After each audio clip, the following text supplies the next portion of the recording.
शुद्धं शुद्धं परमियं जिणिन्दवर्णेमि चन्दमकलङ्कं गुणरयणभूषणोदयं जीवस्य परुवणं वोच्छम्। गोमट्टसार जीवकांड ग्रंथराज में संसार में संसरण करने वाले जीवों के बारे में, उनके भावों के बारे में हमें तरह तरह से ज्ञान दिया जा रहा है। संसार के प्रत्येक प्राणी के अंदर 4 प्रकार की संज्ञाएं होती हैं। उन संज्ञाओं का प्रकरण शुरू हुआ था, जिन संज्ञाओं के माध्यम से यह जीव अपने अंदर अनेक प्रकार की इच्छाएं उत्पन्न करता है, और उन इच्छाओं में कुछ इच्छाएं ऐसी भी होती हैं जिनसे इसको बहुत ज़्यादा दुख होता है। कुछ इच्छाएं ऐसी होती हैं जिनसे उसे कुछ समय के लिए पूर्ति करने से उसे सुख की एक आभासता समझ में आती है। लेकिन ये सभी प्रकार की इच्छाएं किसी भी जीव में विशिष्ट रूप से नहीं है। सभी प्रकार की इच्छाएं पाई जाती हैं, इसलिए इन इच्छाओं को सामान्य इच्छाएं कहा गया है। इन्हें सामान्य संज्ञाओं का नाम दिया गया है जो सभी जीवों में। और उन संज्ञाओं के पाए जाने का जो कारण है, वो कारण यहाँ बताया जा रहा है। कुछ भीतरी कारण होते हैं, और उन कारणों के माध्यम से जब हम इन संज्ञाओं का स्वरूप जान लेते हैं, तब हमारे लिए उन संज्ञाओं से बचने का भी उपक्रम हो सकता है। तो यहाँ पर सुबह आपको आहार संज्ञा के बारे में बताया था। अब यहाँ पर आपको भय संज्ञा के बारे में बताया जा रहा है। कौन सी संज्ञा? भय संज्ञा। दूसरे नंबर की संज्ञा का नाम भय की एक तीव्र इच्छा। अब आप जाने कि भय भी एक हमारी इच्छा के साथ में जुड़ जाता है, और हम नहीं चाहते हुए भी भयभीत बने रह सकते हैं अगर हमारे अंदर भय की तीव्रता होगी तो उसी भय को समझने के लिए यहाँ पर कहा जा रहा है, ऐ भीम दंसनेणय, गाथा 136।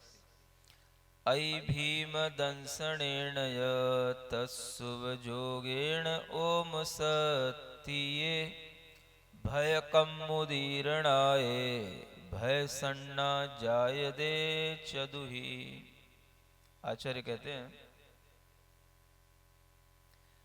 ऐ भीम दंसनेणय, अति भीम माने भयंकर किसी भी चीज का यदि दर्शन हो जाता है तो उसके कारण से, तत्सुव जोगेण, और उसी भयानक चीज की स्मृति अगर हमारे अंदर बनी रहे, हम उसी का बार बार स्मरण करते रहें, उसी में अपना उपयोग लगाए रखें, तो उसके माध्यम से, और ओम शक्ति, हमारे अंदर शक्ति की कमी हो, अभाव हो, तो उसके कारण से, भय कम उदीरणाए, जब भय कर्म की उदीरणा होती है तो भय सन्ना यानी भय संज्ञा जायदे यानी उत्पन्न होती है। चदुही माने इन 4 कारणों से। हर व्यक्ति के अंदर आप देखेंगे एक भयभीत पना बना रहता है। खास तौर से आप देखेंगे जितना जीव बड़ा हो जाता है, त्रस पर्याय को धारण कर लेता है, वो भयभीतता भी आ जाती है, क्योंकि त्रस शब्द का दूसरा अर्थ भय भी होता है। क्या सुने? हाँ, त्रस्यति, जो उद्वेग को प्राप्त होता है, भय को प्राप्त होता है, इधर उधर भय के कारण से दौड़ता है, उसी को त्रस कहा जाता है। तो स्थावर जीवों में तो आपको भय देखने को नहीं मिलेगा, क्योंकि वो तो अपने आप में स्थिर हैं। उनके अंदर कोई भी प्रतिक्रिया करने की क्षमता नहीं होती, इसलिए कोई प्रतिक्रिया नहीं कर सकते हैं। लेकिन जो प्रतिक्रिया कर सकते हैं, उनके अंदर आपको भय देखने को मिलेगा, और वह भय के कारण से ही 2 इंद्रिय से लेकर के आगे के सभी जीवों में आपको भय की इच्छा, भय की चेष्टा आपको जरूर दिखाई देगी। अब आप ये कहोगे कि ये भय इच्छा के रूप में कैसे है? ये भय की कोई इच्छा तो चाहता नहीं है, लेकिन भय की यहाँ पर इच्छा का मतलब है भय की फीलिंग। एक हमारे अंदर भय का भाव, और वह जो भय का भाव है, वह भय का भाव ही यहाँ पर भय की इच्छा के रूप में है, संज्ञा के रूप में है, और वह भय बना ही रहता है। आप देखेंगे किसी भी जीव के लिए जो कहीं चल रहा हो, एकदम से की वह जैसे ही आहट भी सुन लेगा तो एकदम से भयभीत हो जाएगा और इधर उधर दौड़ने लग जाएगा। इसी को बोलते हैं त्रस जीव। त्रस माने उद्विग्न हो जाना, भयभीत हो जाना। भय किसी भी तरीके से आदमी के अंदर किसी भी रूप में प्रकट हो सकता है, और उस भय के माध्यम से वह अपने आप को बचाने का जो सबसे पहले भाव करता है, ये भय का सबसे बड़ा भाव है।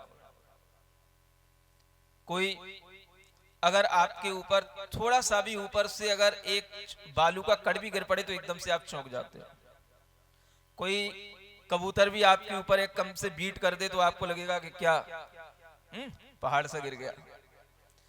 एकदम से आपके लिए जो भयभीतपना आता है, वो भयभीत होने का मतलब होता है कि आप अपने अंदर उस भय को रखे हुए हो, और भय तब तक बना रहता है जब तक कि हम पर वस्तु के साथ में अपना संपर्क जोड़े रखते हैं। जितना जितना आप पर से अपना संपर्क जोड़ोगे, उतना उतना आपको भय भी उत्पन्न होता जाएगा। और उसी भय की जो उदीर्णा होती है, उस उदीर्णा में आचार्य कहते हैं कि ये सभी भाव हमारे अंदर के फीलिंग्स हैं, और इनको एक एनिमेट फीलिंग कहा जाता है। क्या बोलते हैं? हाँ, जिसके माध्यम से हमारे अंदर वह चीजें उत्पन्न हो सकती हैं, लेकिन तभी उत्पन्न होंगी जब हमारे अंदर उस तरह का कषाय नाम का कर्म हो, जिसे 9 कषाय कहा जाता है। भय भी एक कषाय है, माने कि एक माइनर पैशन है। क्या है? छोटी कषाय। एक बड़ी कषाय होती है और कुछ छोटी कषाय होती है। तो भय को एक हल्की छोटी कषाय के रूप में माना गया, और ये कषाय भी आत्मा को कसती है, पीड़ित करती है, दुख देती है। आप देखेंगे कि कई लोगों को जो डर पैदा हो जाता है, उस डर के लिए बाहरी जो कारण है वो यहाँ पर 3 बताए जा रहे हैं, और उन्हीं 3 कारणों से किसी ना किसी के अंदर जो भय बैठ गया है, उसका कारण यही है। सुनेंगे? पहला कारण, ऐ भीम दंश निर्णय। कोई भी भयंकर चीज को, भयानक चीज को, जो बिल्कुल ऐसा कोई भी फियरफुल ऑब्जेक्ट है, उसको अगर आप देखोगे तो उससे भी आपके अंदर एक डर बैठ सकता है। आप भले ही सर्प, सांप सुनते रहते हो, पार्श्वनाथ भगवान के ऊपर सांप लगे देख करके खुश तो हो लेते हो, लेकिन वहां पर इतने सारे सांप लगे हुए हैं, 7-7 फड़ भी हैं, 8-8 फड़ भी हो, 10-10 फड़ भी हो, 1008 फड़ों की भी होती है, सहस्त्र फणी प्रतिमाएं भी होती हैं। वो सब देख करके आपको भय नहीं लगेगा। अगर उनमें से एक सांचा सांप आ जाए सामने, समझ आ रहा है, और वो वैसा ही काला हो, भयंकर हो, उसकी आंखें बिल्कुल काली नीली निकल रही हो बाहर, और वह बिल्कुल फुंकार रहा हो, और वो अगर कहीं अचानक से आपके सामने आ जाए तो आपकी हालत क्या होगी वो आप समझ सकते हो।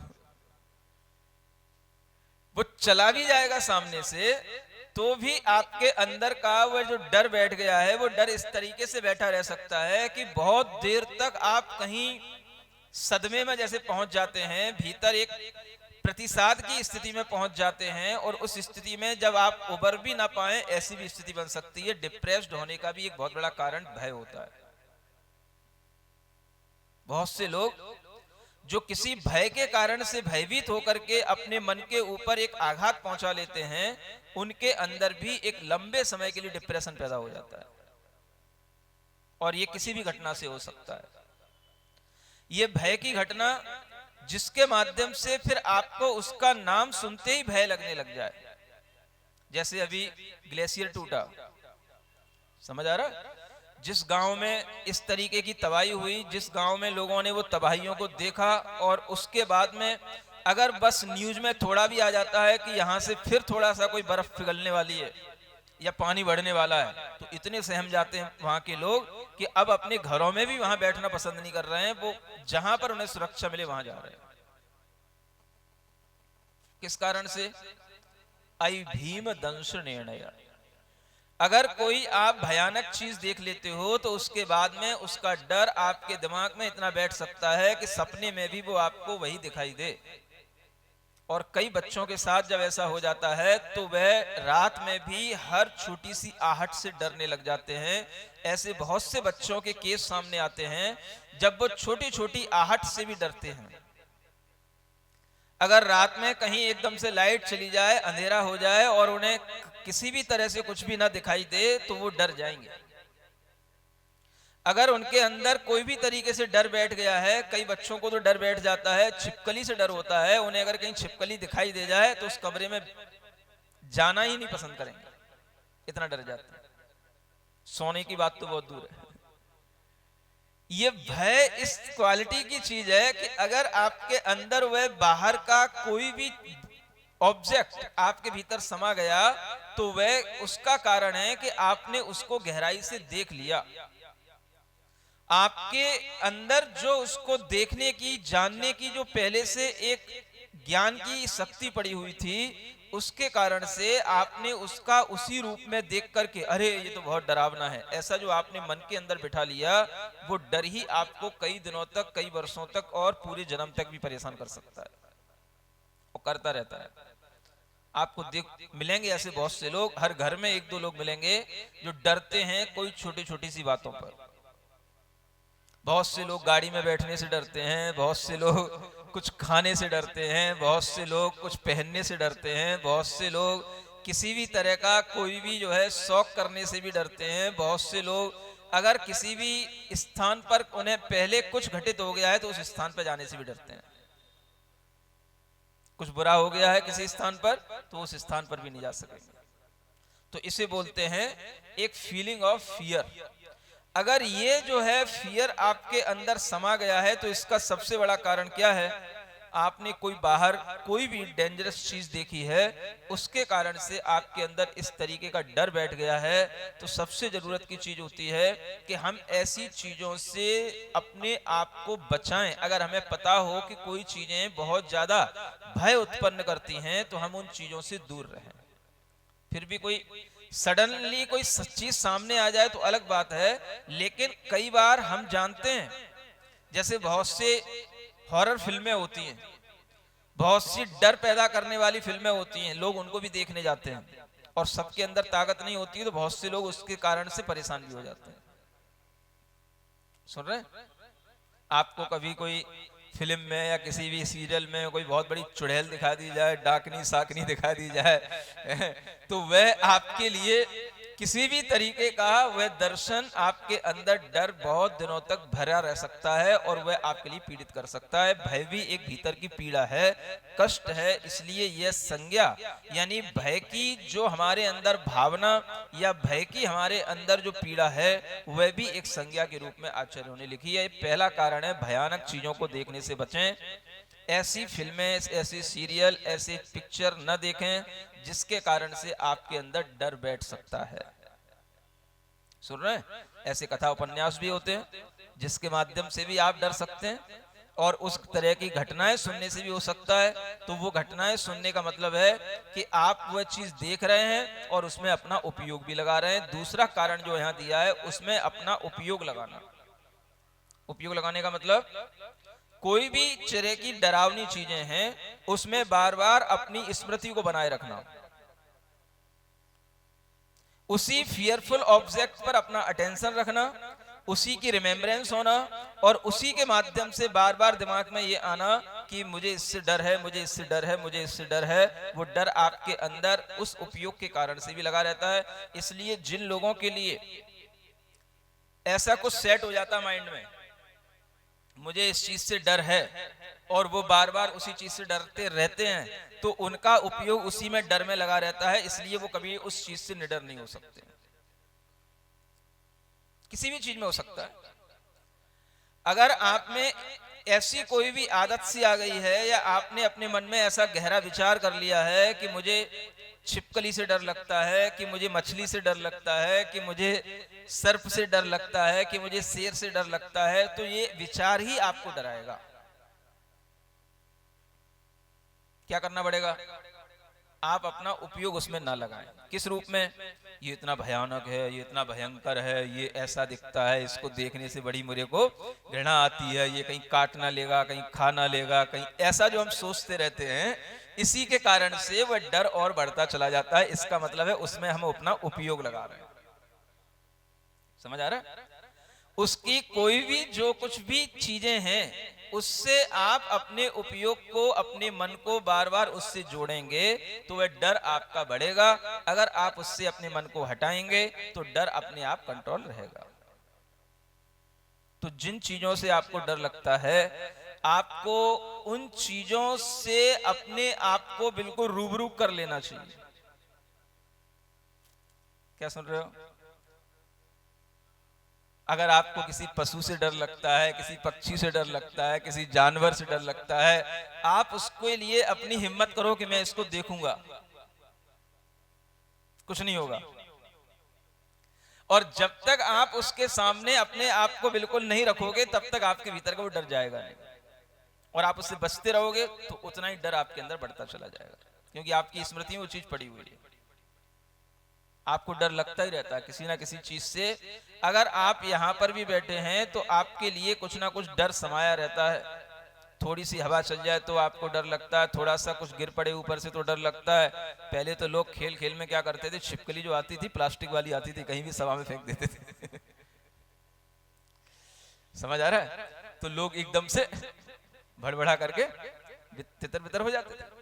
तो ये भी सब चीजें बताती हैं कि आदमी इन भयों के साथ दूसरों से मजाक भी करता है, भयों के साथ खेलता भी है, लेकिन वह कभी भी भय से मुक्त नहीं होता है। भय से मुक्त होने के लिए, आपको निडर होने के लिए, किसी भी चीज से हमारा कोई बिगाड़ नहीं हो सकता। इस तरह की फीलिंग अपने माइंड में, अपने विचारों में लगातार लगानी पड़ेंगी, बनानी पड़ेंगी, तब जाकर के आपके अंदर का वो भय दूर होगा। सुन रहे हैं? तो सबसे बड़ी चीज क्या है? जिन बच्चों के लिए किसी भी चीज से डर लगता है, उन बच्चों से कहो कि उसमें बार बार सोचे नहीं, और वो नहीं सोचें तो उन्हें उसके लिए कोई दूसरा काम दे दो, जिससे कि वे दूसरे काम में लगे रहें, जिसके कारण से उनका मन उस चीज में न लगे, और उस स्थान से उन्हें दूर रखो जिस स्थान के कारण से उन्हें डर लगता है। अगर आप उस निमित्त से उनको दूर रखेंगे तो धीरे धीरे वो चीज भूल जाएंगे, और अगर आप उस निमित्त से उनको जोड़ करके रखेंगे तो वो चीज उनकी स्मृति में बढ़ती चली जाएगी, और उसी के कारण से उनका वह जो उपयोग है वो उसमें जुड़ा रहने के कारण से उन्हें वह निरंतर वह डर का भाव पैदा करता रहेगा। तो डर को बढ़ाया भी जाता है और डर को कम भी किया जाता है। जब भी कोई नया काम होता है आपको डर लगता है। धर्म के काम में आपको सबसे ज्यादा डर लगता है, अधर्म के काम में आपको बिल्कुल डर नहीं लगता है। समझ आ रहा है? धर्म के काम में आपको हर बात पर बहुत समझाना पड़ता है, हर बात पर आपको बहुत विचार देना पड़ता है, हर बात पर आपको बहुत तरीके से मन बनाना पड़ता है। अधर्म के काम के लिए कभी डर नहीं लगता, उसके लिए मन आपका हमेशा प्रिपेयर रहता है ना? जो चीजें हम जानते हैं, परिचित भी है कि हाँ कोई भी कार्य होता है तो उस कार्य में ऐसे किया जाता है, ऐसा होता है, लेकिन फिर भी आपका मन बहुत तरीके से बनाना पड़ता है, क्योंकि आपके अंदर कुछ ना कुछ डर बैठा होता है। अगर हम धर्म में अपने अंदर डर भाव को बढ़ाएंगे तो फिर हम कभी धर्म नहीं कर पाएंगे। धर्म के कार्य में आपके अंदर निडरता आनी चाहिए, और धर्म का कार्य अगर आप बिल्कुल निर्भीक होकर के करेंगे तो आपके लिए वह धर्म बहुत अच्छा फल देगा, क्योंकि आपके लिए श्रद्धा के कारण से उस धर्म के कार्य में निडरता आ गई, और वह निडरता आपके अंदर की आस्था श्रद्धा के कारण से आती है। तो जिस व्यक्ति के अंदर धर्म के काम में कोई डर नहीं होता, भाई धर्म का काम है, सबसे पहले हमें करना है। कोई भी पूछे भाई कौन करेगा कौन करेगा कौन करेगा, अरे भाई अपन करने योग्य हैं तो सबसे पहले हमें करना है। जब तक किसी काम के बारे में तुम बहुत ज्यादा सोचते रहोगे, करें कि नहीं करें, करें कि नहीं करें, करें कि नहीं करें, तो वो कभी नहीं होता। करना है, अच्छा काम है, तुरंत कर लेना है। इसी को कहते हैं कर ले सो काम भज ले सो राम। क्या समझ में आ रहा है? भगवान का भजन करने के लिए, भगवान के लिए अच्छा काम कोई करने का निमित्त बने, कोई भी हम अच्छा काम करने का भाव रखेंगे तो हमारे अंदर का डर इसलिए दूर होगा क्योंकि हम उस समय पर कुछ बड़े हो रहे होंगे। क्या हो रहे होंगे? आप ये भी देखोगे, जब तक हम छोटे रहते हैं तब तक हमें डर लगता है, बड़े हो जाएंगे डर छूट जाएगा। अब ये छोटा और बड़े का मतलब क्या है? आपकी उम्र से नहीं है, आपके विचारों से है। आप धर्म के काम में कितना पार्टिसिपेट करते हैं इस बात पर डिपेंड करता है कि आप धर्म में कितने बड़े हैं।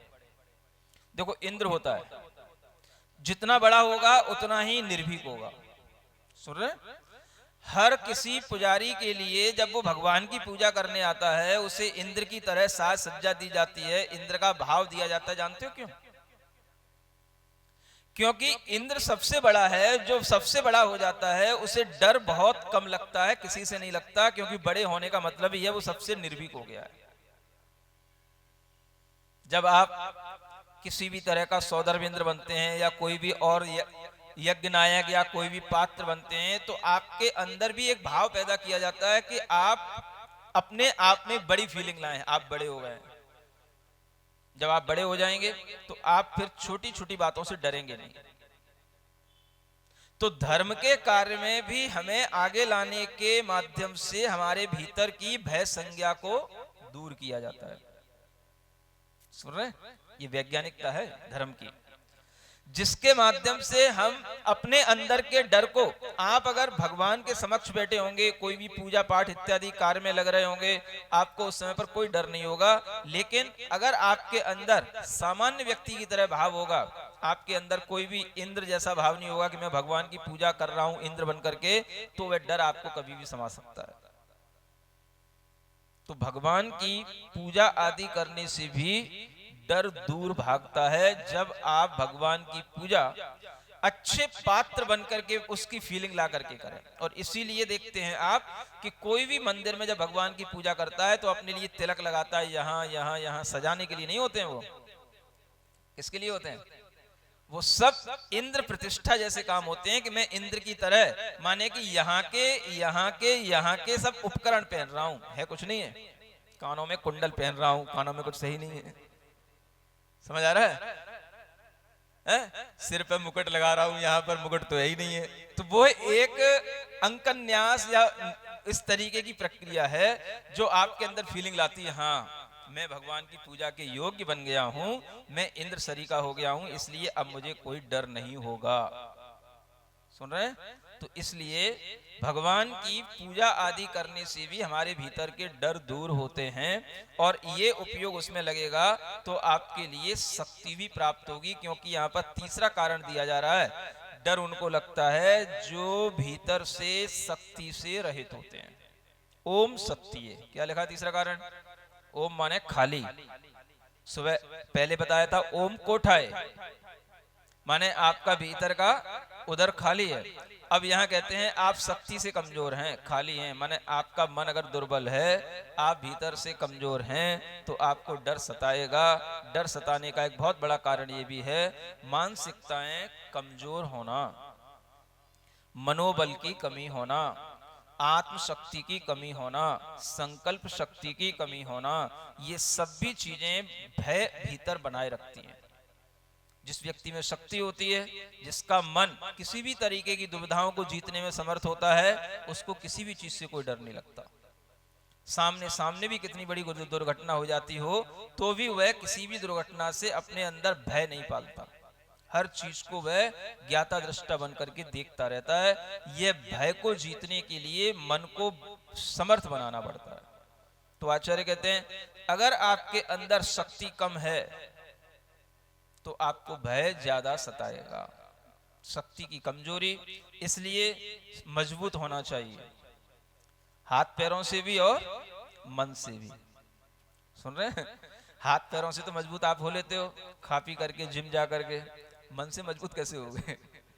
तो मन से मजबूत तब हुआ जाता है जब हमारे अंदर ज्ञान और वैराग्य बढ़े, तो हम मन से मजबूत होंगे। तो जब हमारे अंदर भावनाएं वैराग्य की बढ़ती हैं, 12 भावनाओं में मन लगता है, ज्ञान बढ़ता है, तो हमारे अंदर की मजबूती बढ़ती है। इसलिए स्वाध्याय करने से मनोबल बढ़ता है।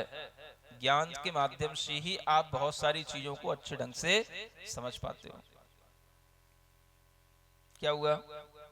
तो भय के बाहरी 3 कारण कौन कौन से हो गए? एक तो अति भयंकर किसी भी चीज को देख लेना। दूसरा, उसमें बार बार अपनी मन को लगाना। और तीसरा, शक्ति से रहित होना या शक्ति की कमी होना। जब ये शक्ति कम हो जाती है, ये तीन कारण मिल जाते हैं, तो हमारे अंदर आत्मा में जो भय नौ कषाय बैठी हुई है। भय नाम की कौन सी एक नौ कषाय है ना, जिसे आपने सुन रखा होगा, हास्य, रति, अरति, शोक, भय, जुगुप्सा, ये सब नौ कषाय कहलाती हैं। तो जैसे हास्य, रति ये सब सहज हैं, हंसना जैसे सहज है, वैसे भयभीत होना भी सहज होता है। तो ये भय नाम की नौ कषाय है। इस भय कर्म की उदीर्णा होने का मतलब है कि ये कर्म जो हमारी आत्मा में उदय में आता है, ये फोर्स के साथ में ये अपनी इंटेंसिटी को बढ़ा करके ये हमारे फीलिंग में आने लग जाता है। तो इसको बोलते हैं उदीर्णा। दो शब्द होते हैं, एक उदय और एक उदीर्णा। उदय जो होता है वो सामान्य होता है, उदीर्णा होती है वो तीव्र होती है। जैसे एक सामान्य तरीके से चलना तो वो कहलाएगा उदय, और आप तीव्रता से दौड़ने लग गए तो उदीर्णा। समझ आ रहा है? पानी में भी इसी तरीके से पानी की गति, चाहे जैसे नल की टोटी है, अगर वो सामान्य से पानी उसमें एक धारा के साथ निकल रहा है तो कहलाएगा उदय, और उसमें बहुत फोर्स के साथ पानी निकल रहा है तो कहलाएगी उदीर्णा। तो ऐसे ही जब कर्मों का सामान्य उदय रहता है तो वो उदय के रूप में होता है। जब कर्मों की तीव्रता बढ़ जाती है, शक्ति बढ़ जाती है, उन कर्मों की वेग बढ़ जाता है, तो वो कहलाता है उदीर्णा। समझ रहे हैं? तो भय कर्म की भी उदीर्णा होती है। यानी भय हमारी आत्मा से बंधा हुआ एक कर्म है, जिस कर्म के इस तीव्रता के फल के कारण से हमारी आत्मा भयभीत हो जाती है। तो हमें उस भय का अंतरंग कारण जो है वो भय कर्म की उदीर्णा, उसको ध्यान में रखना चाहिए। वो अगर हमारे अंदर कंट्रोल रहेगा तो बाहर की कोई चीज हमें भयभीत नहीं करेगी। बाहर का भय बाहर के कारणों से उत्पन्न होगा, लेकिन वो बाहर के कारण तभी समर्थ होते हैं जब हमारे अंदर भीतरी कमजोरी होती है। तो ये जो आपके लिए कहा कि मानसिक शक्ति की कमी होना, ये मन फिर भी बाहर है, इसलिए ये बाहरी कारणों में आएगा। लेकिन अंतरंग कारण क्या है? भय कर्म की उदीर्णा होना, ये अंतरंग कारण है।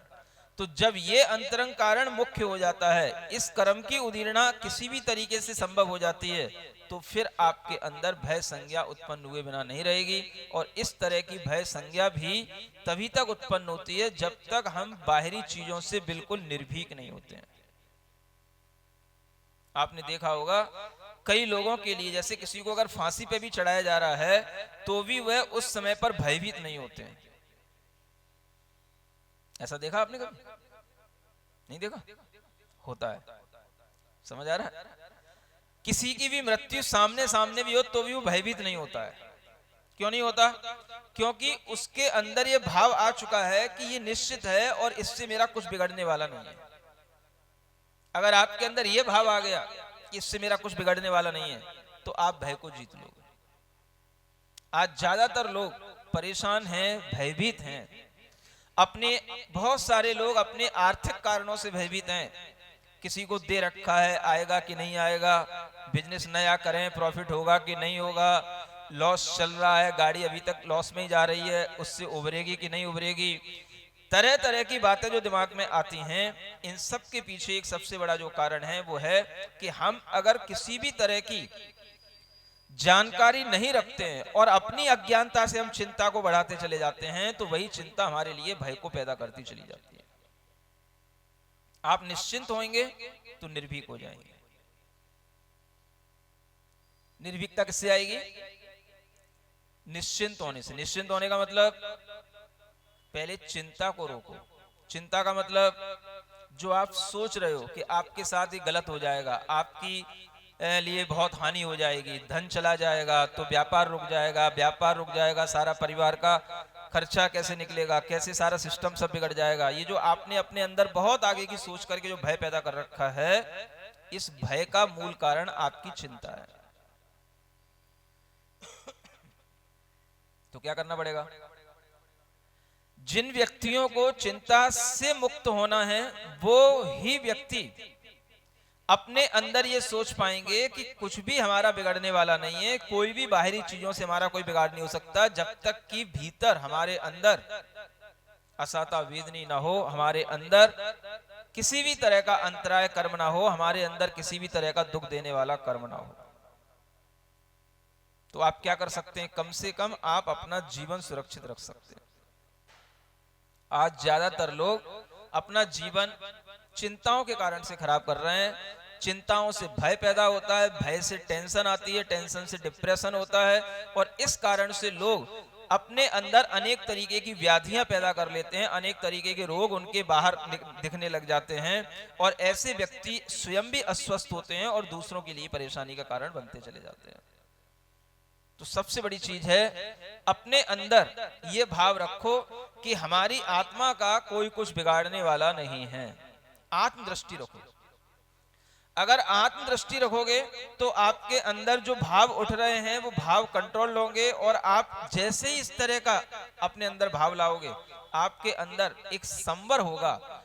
वो कर्म जो आपको दुख देने वाले हैं वो कर्मों का रुकना हो जाएगा, और उसी के माध्यम से आप अपनी चिंता और भय को रोक पाओगे, तो आप स्वस्थ हो जाओगे।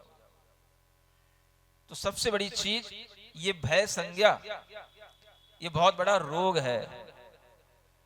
सुन रहे हैं? आहार संज्ञा तो रोग ऐसा है कि चलो उसका तो कुछ ना कुछ समाधान मिल जाता है, लेकिन भय संज्ञा एक ऐसा रोग है, इसका कोई समाधान लोगों को नहीं मिलता है, तो लोग धीरे धीरे धीरे धीरे रोगी होते ही चले जाते हैं। मानसिक रोगी हुए, और जो मानसिक रोगी हो गया वो शारीरिक रोगी तो नियम से हो ही गया, क्योंकि जिसका बुद्धि, जिसका मन, जिसका विचार ठीक काम नहीं कर रहा है, उसका कभी भी शरीर और शरीर के अंदर उसके चलने वाले कोई भी तरीके की जो सिस्टम है वो कभी ठीक से काम करेंगे नहीं, सब कुछ बिगड़ेगा।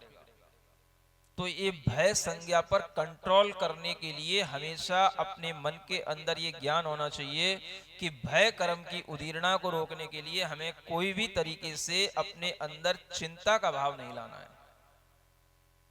जो होगा हो जाएगा, जो होना है वह बहुत कुछ निश्चित होता है। हमारी चिंता करने से कुछ भी उसके लिए समाधान निकलने वाला नहीं, और अगर सही समाधान निकलेगा तो निश्चिंत होकर के ही निकलेगा, चिंता से कोई समाधान नहीं निकलता है।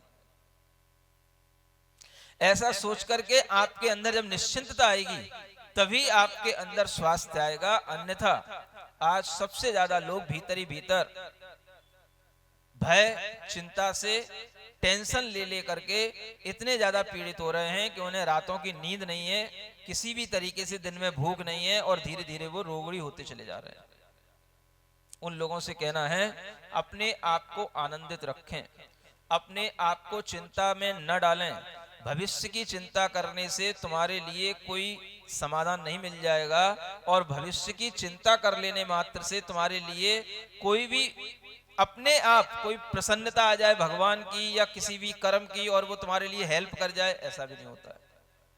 चिंता करने से कुछ नहीं होता है। जो कुछ भी होगा समय पर होगा। हर चीज को फेस करने के लिए अपने पास में एक नॉलेज होनी चाहिए कि हम किसी भी कंडीशन में अपने आप को बिल्कुल उससे विचलित नहीं करेंगे, और हम हर एक कंडीशन में अपने आप को फेस करने के लिए अपने पास में उस तरीके की सिर्फ नॉलेज चाहिए। नॉलेज, अगर वो नॉलेज आपके पास होगी तो आप किसी भी परिस्थिति को फेस कर सकते हो। तो फियर को दूर करने का एक ही तरीका है, टू फेस द फियर।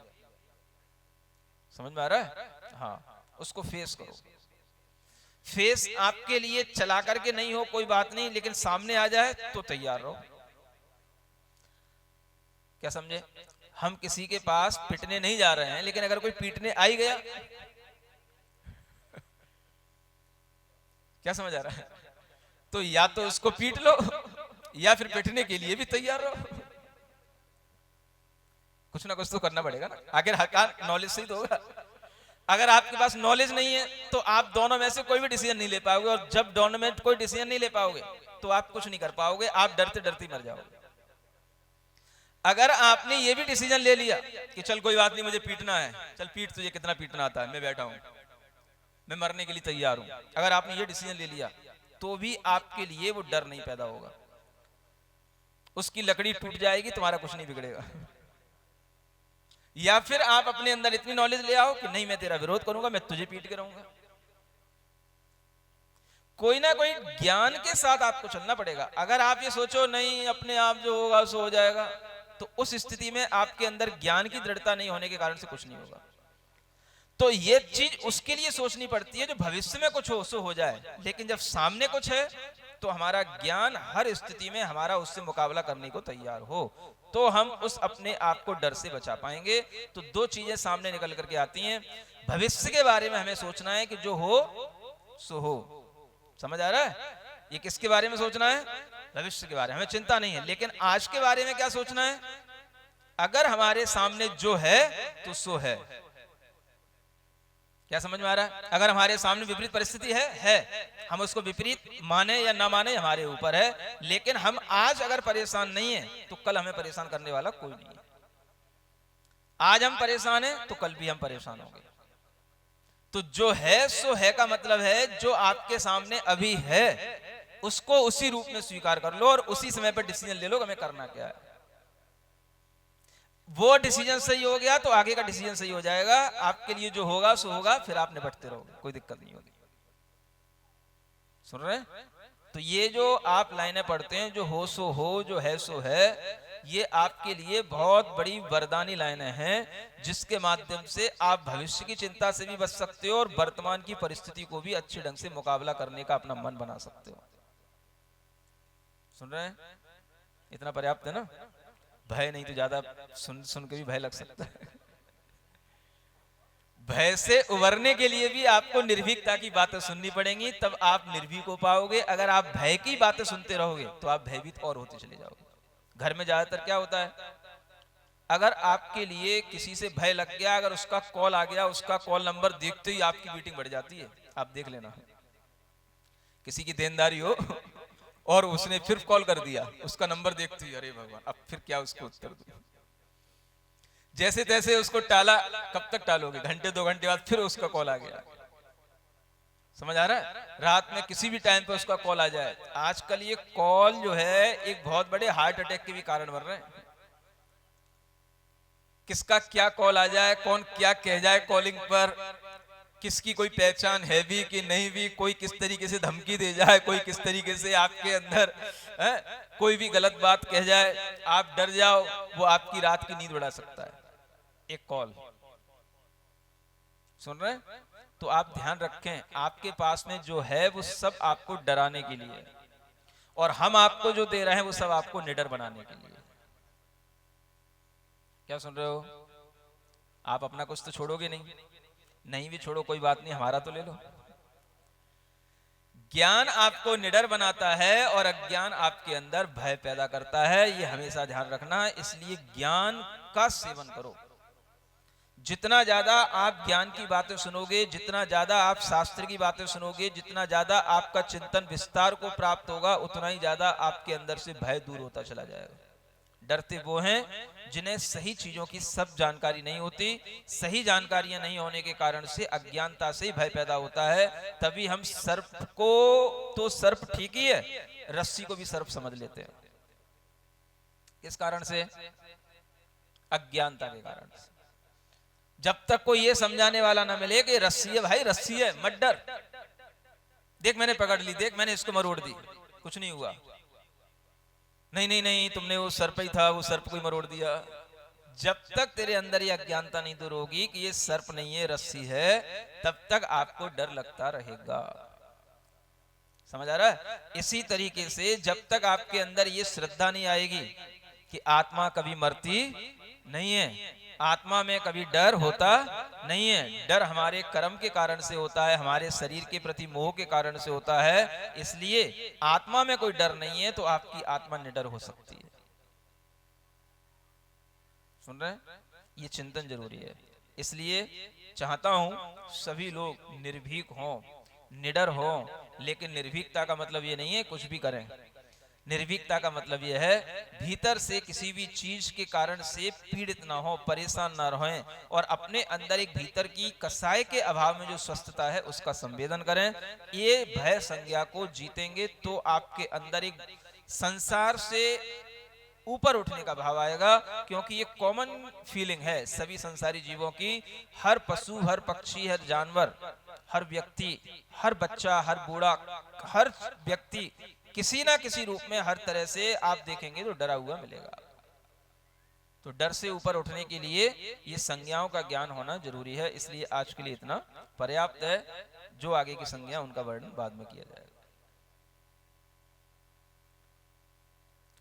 श्रीजिण वाणी जग कल्याणी, जग जन मदतम मोहरी, धनमण हारी गढ़हर हारी, जम जरा रोग हरी, तिथिय राणम दिव्य झुणिम जो पड़ई सुड़ई मई दारई, राणम सुख मणंत मदरिय, सासद मुख